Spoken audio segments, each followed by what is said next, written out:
Chennai star one Tamil. சிலையும் படிகளும். ஒரு தெருவிலே சிற்பி ஒருவன் வசித்து வந்தான். ஒரு முறை ஒரு பெரிய பாறையை தன்னுடைய கூடாரத்திற்கு உருட்டி வந்தான். தினந்தோறும் அந்த பாறையை தன்னுடைய கையில் வைத்திருந்த உளியால் அடிக்கும்போது மேலிருக்கும் கற்கள் சிறு சிறு துண்டுகளாக உடைந்து கீழே விழுந்தது. பின்பும் சிற்பி பாறையை உளியால் 10 வருடங்களாக அடித்து அடித்து விலை மதிக்க முடியாத ஒரு அழகிய சிலையை உருவாக்கினார்.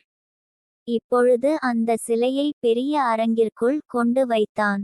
இப்போது மண்டபத்திற்குள் செல்ல படிகள் உருவாக்க வேண்டும். என்ன செய்வது என்று யோசித்தார் சிற்பி. ஒரு நல்ல யோசனை சிற்பிக்கு கிடைத்தது. பாறையில் இருந்து விழுந்த துண்டுகளை சேர்த்து படிகளை உருவாக்கினார். இப்பொழுது மண்டபத்திற்குள் வருகிறவர்கள் எல்லோரும் அந்த சிலையை பார்த்து புகழுகிறார்கள். அதன் பக்கத்தில் நின்று போட்டோ எடுத்து கொள்கிறார்கள். இப்போது அந்த சிலை மிகவும் பிரபலமடைந்து விட்டது.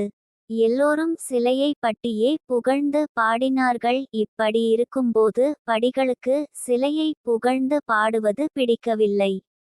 ஒரு நாள் மண்டபத்திலிருந்து எல்லோரும் போய்விட்டார்கள்.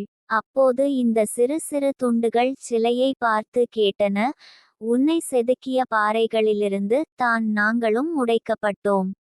உன்னை செதுக்கிய சிற்பியின் கரங்களில் தான் நாங்களும் இருந்தோம்.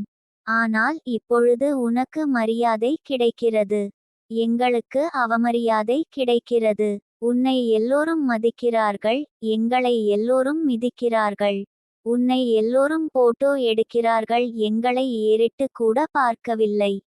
ஏன் என்று கேட்டது. அமைதியாக சொன்னது சிலை. ஒரு அடி அடித்தவுடன் நீங்கள் கீழே விழுந்து விட்டீர்கள். அதனால் நீங்கள் கீழே மிதிப்படுகிறீர்கள்.